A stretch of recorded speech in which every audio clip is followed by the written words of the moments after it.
Hey guys, in this video, we're gonna go over, the Fivem how to fix the yellow shade on roads, right?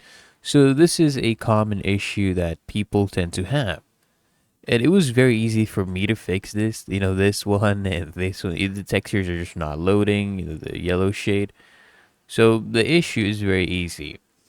And, basically, you just need to go ahead and reinstall the full mod, because the mod that we have installed, sometimes it's corrupted, right? You can go ahead and use the different graphics textures online. You can just reinstall Fivem entirely, use the proper version of the graphics texture, and that will fix the issue. I mean, it did it for me, so go ahead and give it a shot. But otherwise, I hope you found this helpful, and if you did, consider smashing that like button and subscribe to frequently asked questions, and I'll see you in the next one.